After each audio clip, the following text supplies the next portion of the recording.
बच्चों, कल हम लोग पवित्र नदी गंगा के बारे में पढ़ रहे थे। उसमें पढ़े गंगा नदी के बारे में कि वह स्वर्ग की नदी है और भागीरथ नाम के राजा ने उसे इस धरती पर उतारा था। उसी के नाम पर इस नदी को हम लोग भागीरथी नदी भी कहते हैं। इसकी उत्पत्ति गंगोत्री नाम के जगह से हुई है जो हिमालय पर है, और वहाँ से यह उछलती कूदती उन पहाड़ों का सैर करती हुई नीचे की तरफ आती है और पहाड़ी इलाकों से सीधे समतल ज़मीन पर आती है। फिर उस ज़मीन पर से बहती हुई जाकर समुद्र के अंदर मिल जाती है।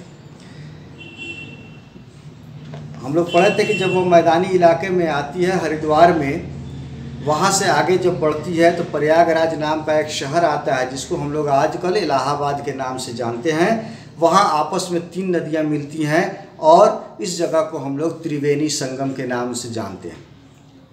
हर 12 साल के उपरांत यहाँ एक बहुत बड़ा मेला लगता है।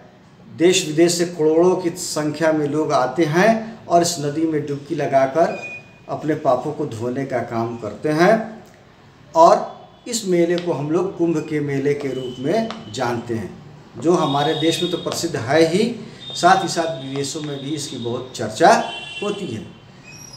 यह इलाहाबाद में पड़ता है और हर 12 साल के बाद कुंभ का मेला लगता है। यहाँ तक कल हम लोग पढ़े थे। अब इस पानी के बारे में बताया गया है कि इसका पानी कभी भी सड़ता नहीं है, खराब नहीं होता है, इसके अंदर कीड़े नहीं लगते हैं। प्रयाग से जब गंगा नदी आगे की तरफ बढ़ती है तो पहले जो उछलती कूदती और मौज मस्ती करती हुई आ रही थी, प्रयागराज से आगे बढ़ने के बाद इसकी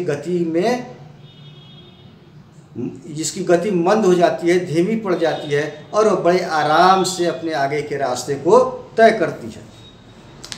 गंगा नदी बहुत ही पुरानी नदी है। इसने हमारे देश के पुराने से पुराने इतिहास को बनते और बिगड़ते हुए देखा है, और यह बिना किसी भेदभाव के, बिना कोई अपना और पराया का भेद किए हुए अपना कार्य करती रहती है। आगे लिखता है कि प्रयाग से जब गंगा नदी आगे बढ़ती है तो बनारस नाम का शहर आता है, जहाँ पे भगवान विश्वनाथ का बहुत ही विशाल मंदिर है। और इस गंगा नदी के किनारे वहाँ पे बनारस के अंदर बहुत बड़े बड़े घाट बने हुए हैं। घाट जैसे हम लोग छठ घाट करने जाते हैं, सीढ़ियाँ बनी होती हैं पक्के की, उसी तरह से उस पर सीढ़ियाँ बनी हुई होती हैं लोगों के खड़े होने के लिए, पूजा पाठ करने के लिए, कि उनको कोई परेशानी नहीं हो। वैसे घाट बने हुए हैं। जैसे ही शाम होती है वहाँ शंख और घंटे घड़ियाल बजना शुरू हो जाते हैं, और साथ ही साथ विश्वनाथ जी की और गंगा की आरती होनी शुरू हो जाती है। भगवान विश्वनाथ की तो आरती होती ही है, कीर्तन होते ही हैं, साथ ही साथ गंगा की महिमा भी बखान की जाती है, उसकी आरती और उसका कीर्तन भी किया जाता है। यह दृश्य बड़ा ही मनमोहक होता है, देखने के लायक होता है। शाम के समय ऐसा मालूम होता है कि चारों तरफ सिर्फ दीप ही दीप जल रहे हों, चारों तरफ प्रकाश ही प्रकाश फैला हुआ होता है।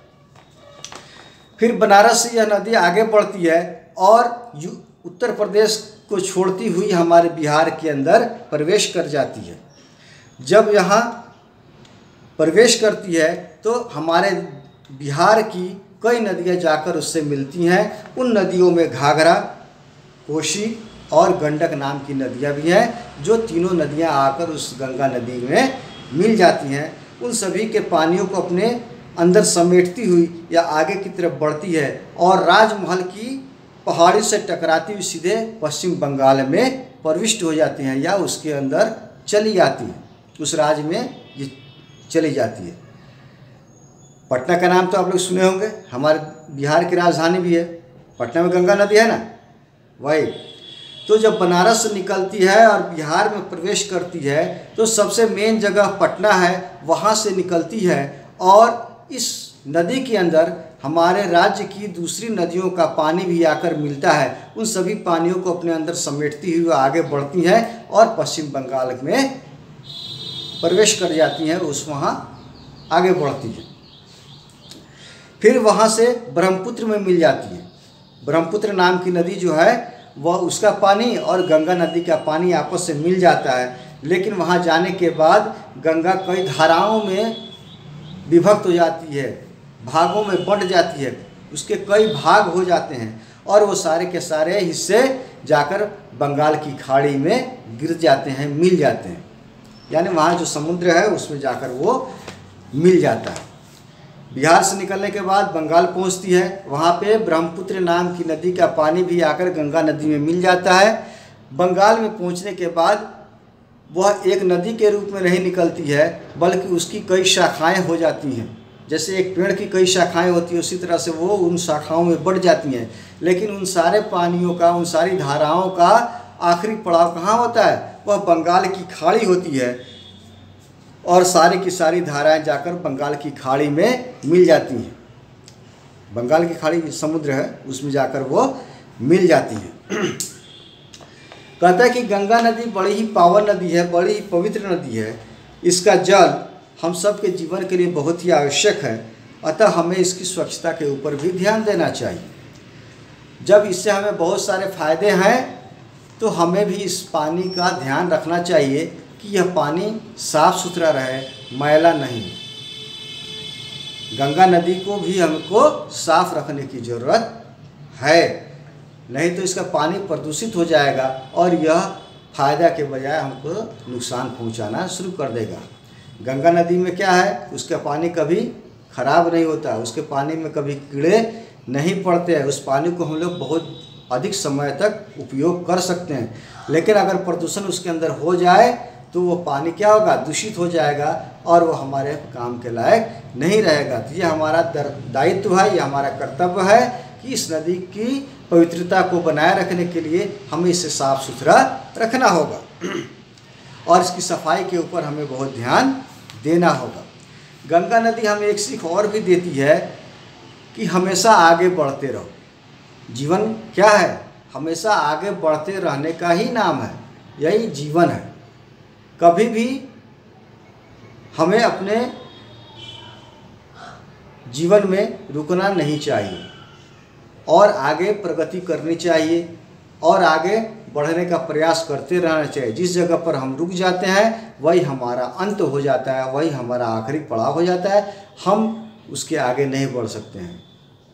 तो जीवन क्या है, सिर्फ चलते रहने का नाम है, आगे बढ़ते रहने का नाम है। जहाँ हम रुक गए समझ लो कि हमारी मृत्यु वहाँ हो जाती है। यही गंगा नदी जो बहती है, कहाँ से निकलती है, कहाँ जाकर वो समुद्र के अंदर मिल जाती है, इसके बारे में हम लोगों ने जानकारी प्राप्त की। और आप लोग को ये जानना चाहिए कि गंगा नदी जो है बहुत ही पवित्र नदी है। मरने के बाद लोग अपने पूर्वजों के स्वर्ग भेजने के लिए यहाँ आते हैं और उस त्रिवेणी नाम के संगम पर उनकी अस्थियों को गंगा नदी में प्रवाहित करते हैं, पिंडदान करते हैं और अपने पूर्वजों को स्वर्ग में भेजने का इंतजाम करते हैं। कहते हैं कि मोक्ष की प्राप्ति हो जाती है। एक बार स्नान करने के बाद हम लोग कहते हैं कि हम लोग पवित्र हो गए हैं, हमारे जीवन के सारे पाप इस पानी के अंदर धुल गए हैं। तो जो इतना पावन हो उसको हमें पावन बने रहने की ही आवश्यकता महसूस करनी चाहिए, उसको पावन बनाए रखना चाहिए। ठीक है, आज के लिए इतना ही, फिर अगले दिन हम लोग इसके बारे में पढ़ेंगे।